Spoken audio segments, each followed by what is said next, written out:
Share kind of like one of my secrets to how I continue to move forward in missions. It's my secret superpower.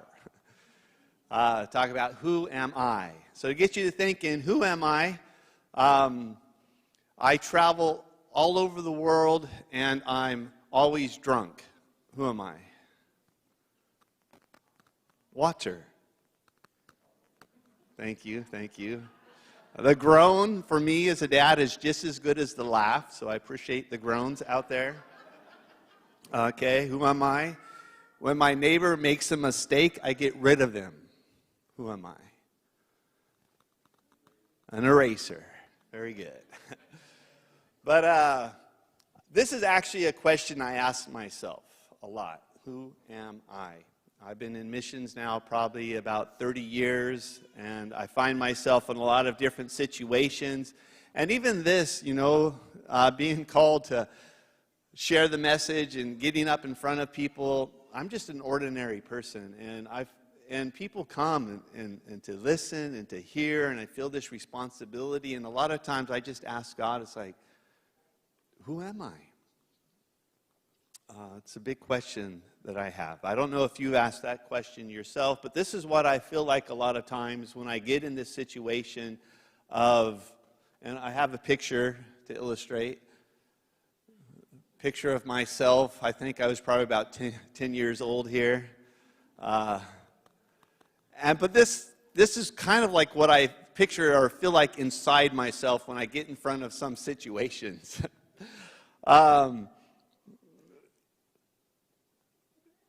And, because I didn't grow up with the most confidence. We moved around a lot. And I'm amazed at where my journey has gone sometimes. But I'm encouraged through the Bible because this is actually a question that people have been asking for a long time. And many different people have asked this question. And I imagine a lot of you ask yourself this sometimes, the same question. And so we look at Moses. A long time ago, it was an ordinary day for Moses. He was a shepherd in the desert for 40 years. Got the next picture. And he saw this bush on fire. And he wanted to see why it was on fire, wasn't burned up. And he meets and has this encounter with God. And God tells him in Exodus 3:7-8, the Lord said to him, I have indeed seen the misery of my people in Egypt. I have heard them crying out because of their slave drivers, and I am concerned about their suffering.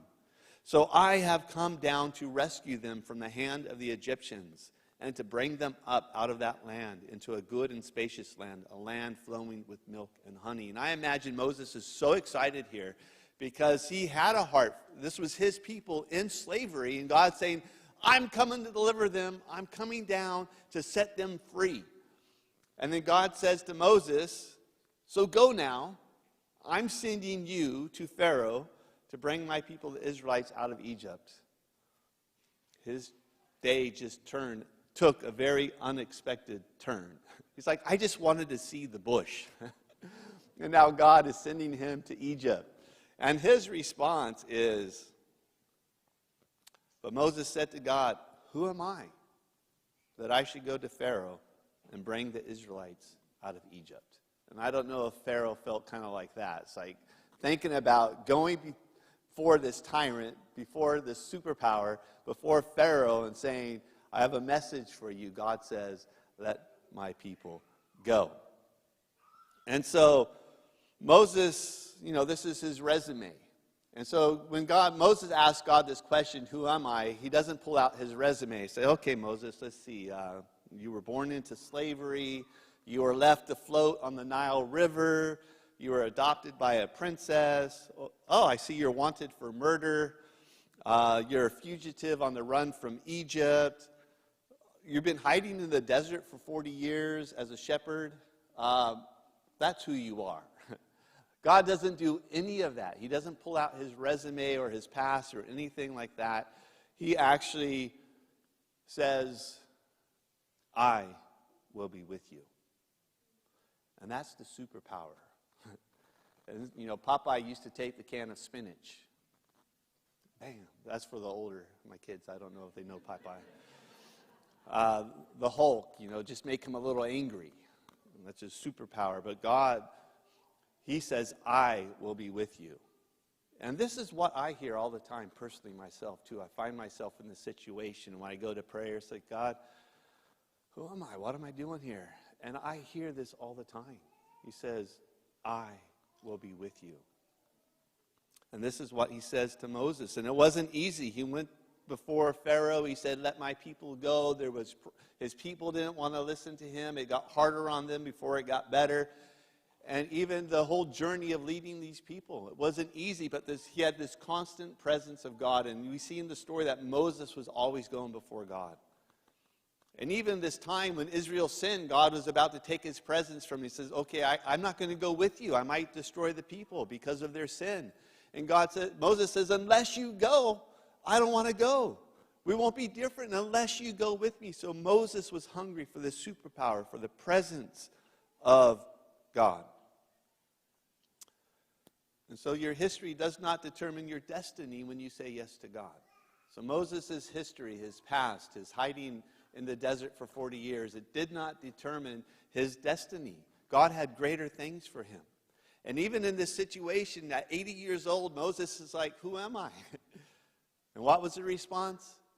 I will be with you. So when you say yes to God, and you move forward in what he's asked you to do, he will be with you. And so the next 40 years of Moses' life was full of intimacy and adventure with God. The problem is when you keep your focus on yourself, you feel very small. And so if I focused on that picture of me as a 10-year-old, the way I feel when I'm in these situations, then I'd be very limited. And this is actually what happened to Israel, because Moses led the people of Israel, to the mountain of God. They received the law of God. God made a covenant with them. He said, I will be your people. I will be your God. You will be my people. And they said yes to everything God said. But then they got to the edge of the promised land, everything that God wanted for them, and they sent 12 spies in the land. 10 came back and said, this is a good land. But there's giants in the land. There's fortified cities. If we go into the land, we will die. And it actually says at the end of Numbers 13, this is what they said. We saw the Nephilim there, the descendants of Anak. They come from the Nephilim. We seemed like grasshoppers in our own eyes, and we looked the same to them. So they saw the giants in their own eyes. The vision of themselves was that they felt like grasshoppers, tiny, unable to do what God asked them to do, unable to inherit the promise. And that's my temptation personally sometimes when I get in these situations or I hear God asking me to do something. When I focus on myself, I feel so small.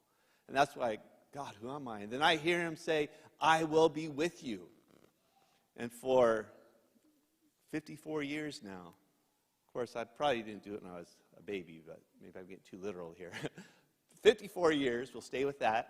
I've been moving forward into what God's asked me to do because he says, I will be with you. And it's not by my power because I feel like grasshopper in my own eyes. But I lift myself, I take my eyes off myself, and when I look to God and I hear his voice and I hear him say,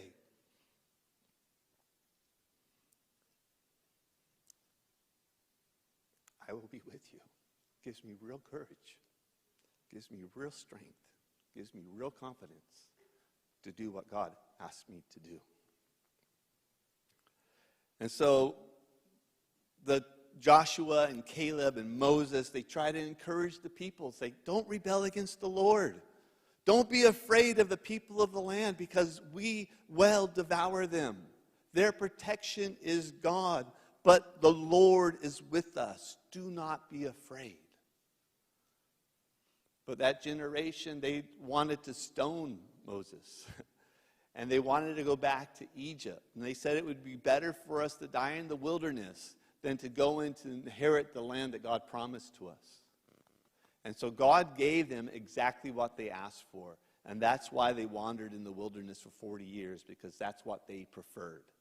And why did they prefer that? because they focused on themselves and they felt like grasshoppers. And so they froze in the wilderness and they died there instead of inheriting what God wanted for them. And so we need to hear God say this to us, that I will be with you, because that's the courage, that's the superpower to do whatever God asks us to do. And if you focus on yourself, and we do that, I know I do, I'm tempted to do that, we won't move forward. We might live this life, maybe 80 years, 90 years. I'm 54, so now my goal is 108, half my life. But even that, it's like, I don't want to wander for the next 50 years of my life, not doing what God's asked me to do. And so I want to continue to trust in what God's promised and has been faithful so far, that he says, I will be with you. Jeremiah asked the same question, a great prophet of God. The word of the Lord came to me, saying, before I formed you in the womb, I knew you. Before you were born, I set you apart. I appointed you as a prophet to the nations. Alas, sovereign Lord, I said, I don't know how to speak. I'm too young. But the Lord said to me, do not say I am too young. You must go to everyone I send you to and say whatever I command. Do not be afraid of them, for I am with you and will rescue you, declares the Lord. Again, great prophet. Again, I'm so young. You're asking me to do this. But God says, he doesn't point out his age. He doesn't even point out other examples. Look what these other people do. The only answer is, this is your superpower. I am with you. So what excuse? What do we see when we look at ourselves? Jeremiah was, I'm too young. Moses, I can't speak. Maybe it's, I'm too old. I'm too inexperienced. I'm too afraid. When we ask this question, it's because we have some doubt about ourselves, and God doesn't say anything about that insecurity. He just says, I am with you. This was the power of David when he faced Goliath. This big giant, this big man came out and taunted the armies of Israel. And everyone ran away because he's huge, he's scary. And here comes little David, a little shepherd boy, who killed the lion and the bear. He says, I will fight him. And he went out with stones because the armor of the king was too heavy for him. And David said to the Philistine, you come against me with sword and spear and javelin, but I come against you in the name of the Lord Almighty and the God of the armies of Israel, whom you have defiled. This day the Lord will deliver you into my hands, and I'll strike you down and cut off your head. This very day I will give the carcasses of the Philistine army to the birds and wild animals, and the whole world will know that there is a God in Israel. I know this isn't always politically correct, but I love this, like this warrior language. And it says, all those gathered here will know that it's not by sword or spear that the Lord saves, for the battle is the Lord's, and he will give all of you into our hands. And so David comes out before the giant. The giant's like, am I a dog that you come out to me with sticks and stones? And David ran to him. I'll give your flesh to the wild animals today. And David had victory because he believed that God was with him, and God was with him and gave him the victory. And at the heights of David's glory, he had conquered the nations around him. He had united the kingdom of Israel. God made this promise to David. He says, now then, he sent the prophet, tell my servant David, this is what the Lord Almighty says. I took you from the pasture. I took you from tending the flock and appointed you ruler over my people Israel. I have been with you wherever you have gone, and I have cut off all your enemies from before you. Now I will make your name great, like the names of the greatest men of the earth. And King David went in and sat before the Lord and said, who am I? Okay, this is at the end of all his incredible things. He still has this questions, and I think this is a proper place of humility. You're making this great promise to me? You've done this through me? I was a shepherd boy.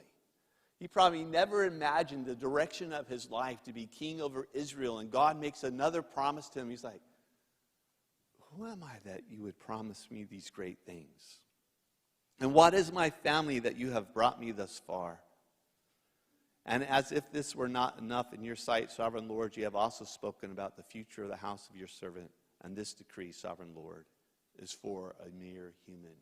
And so the reality is we are small. We are fragile. We have imperfections. We have challenges. We have history that has, things that I regret, things that might disqualify us from other things. But God is with us. He doesn't pull out our resume. When he asks us to do something, whether it's to talk to a neighbor, to give an offering, to help somebody, to encourage somebody, to go and do something that you think is bigger than yourself, it's not about us. Because when we look at ourselves, we're like the grasshoppers. So we have to get our eyes off ourselves when God's asking us to do something. Lift our eyes up to heaven and hear him say, I will be with you. And great things will happen. So Moses was called to deliver Israel from slavery. David was called to be king. Jeremiah, the prophet to Israel. Will God ever call us to do something that big? He has. He's called us to change the world. He's given this commission to all nations and make disciples of Jesus. He's actually given us a very huge assignment. He's given us a big, big call. Jesus came and said to them, all authority in heaven and on earth has been given to me. Therefore, go and make disciples of all nations, baptizing them in the name of the Father and the Son and the Holy Spirit, and teaching them to obey everything I commanded you. And now I think God is used to this question already about who am I. He doesn't even give the disciples a chance to ask the question. Of course, they're probably thinking it. Who am I to do this thing you're asking me to do? And he answers the question. I am with you. Always. This is your superpower. This is how you will do it to the very end of the age. And that commission and that job description is not just for them. It's for you and for me. And I know sometimes we get comfortable with the course. Maybe it's with the wandering in just our life and doing our everyday thing, but God actually wants us to change the world. The church is actually the only organization that's established for the good of others. It's an outward, changing the world type of organizations is what we're supposed to be about. And so he has called us to something very big.